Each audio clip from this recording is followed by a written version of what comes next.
नमस्कार दोस्तों, मेरे इस कहानी के चैनल पर आपका बहुत बहुत स्वागत है।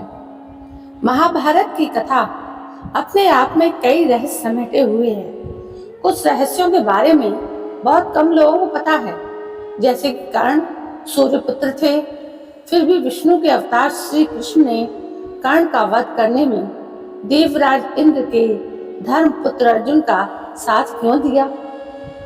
महाभारत के अनुसार कर्ण ने पांडवों के विरुद्ध कौरवों का साथ दिया था। अधर्मियों का साथ देने की वजह से श्री कृष्ण ने कर्ण के वध में अर्जुन का साथ दिया था, परंतु कर्ण से अर्जुन और श्री कृष्ण का बैर पिछले जन्म का था।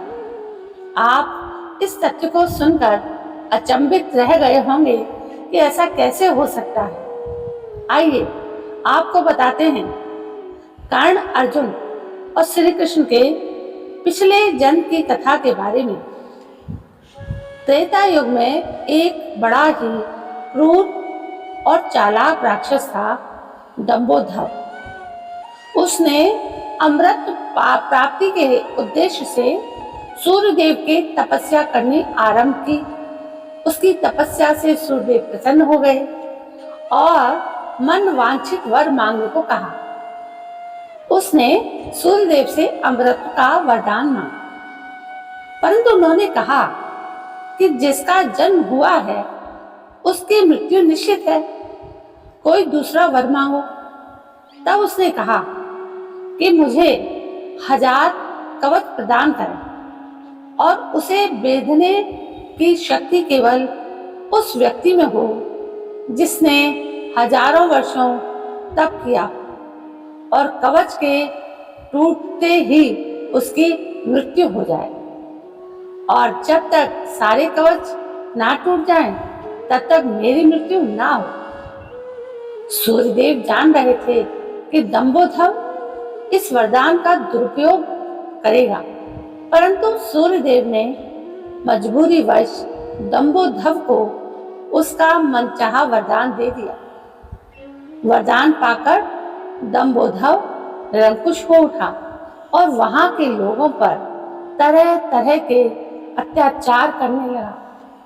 सूर्यदेव से प्राप्त वरदान की वजह से दंभोधर को सहस्त्र कवच के नाम से भी जाना जाता है।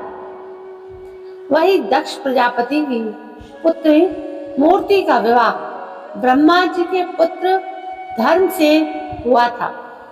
उन्होंने अपने विवाह के समय ही भगवान विष्णु से धरती पर आकर सहस्त्र कवच का अंत करने की प्रार्थना की।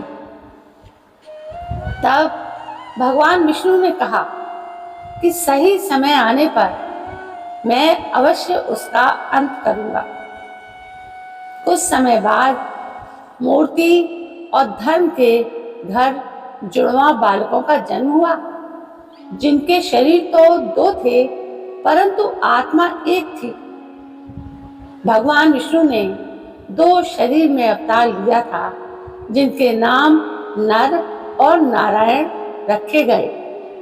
दोनों का तेज बड़ा ही अलौकिक था। समय के साथ दोनों बड़े होने लगे। एक दिन दंभोधर उनके नगर के वन में आ पहुंचा। तब नर वन में पहुंचे।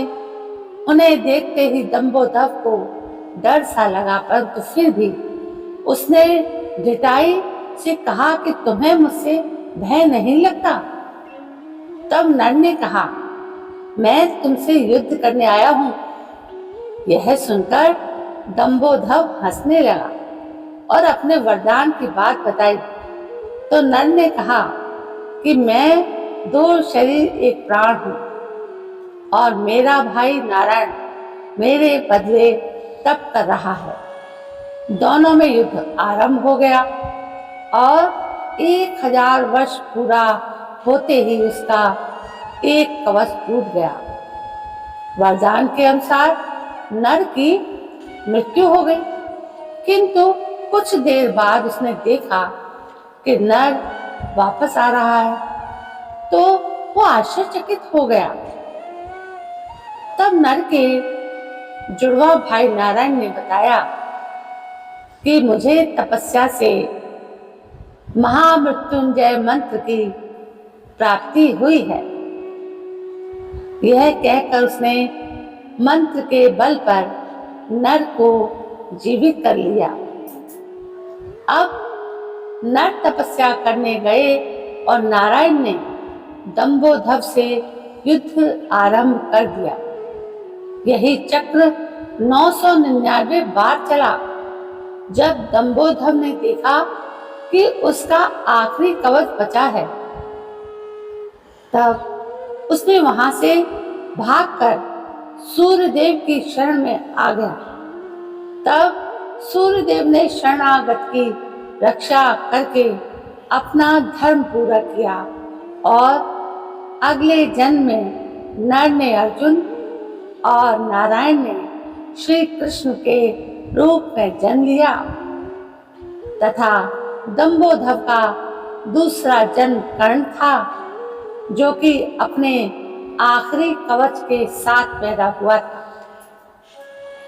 देवराज इंद्र ने अपने धर्म अर्जुन को बचाने के लिए ब्राह्मण का भेष बनाकर कर्ण से उनका कवच मांग लिया था।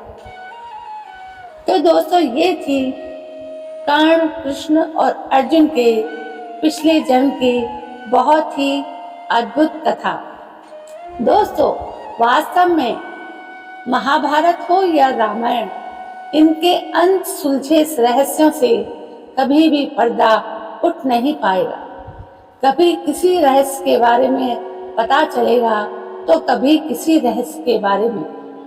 बड़ा ही विचित्र ग्रंथ है ये महाभारत और ये रामायण, जिन्हें जितना भी आप आत्ममंथन करें उसका उतना ही अधिक गहराई में और भी अधिक अंदर तक जाएंगे तो हमें कई अनसुलझे रहस्य सामने दिखेंगे।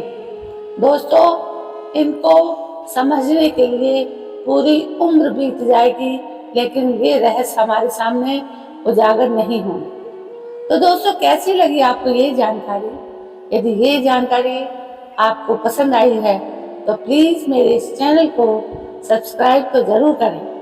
आप लोग सब्सक्राइब नहीं करते हैं, इसलिए मुझे अपने वीडियो के बाद थोड़ा सा ज़्यादा समय लेकर ये बात आपसे प्रार्थना करनी पड़ती है। तो प्लीज़ मेरे इस चैनल को सब्सक्राइब करें। दोस्तों, कल मैं फिर हाजिर होती हूँ। तब तक के लिए मैं आपसे विदा लेती हूँ। जय हिंद, वंदे मातरम।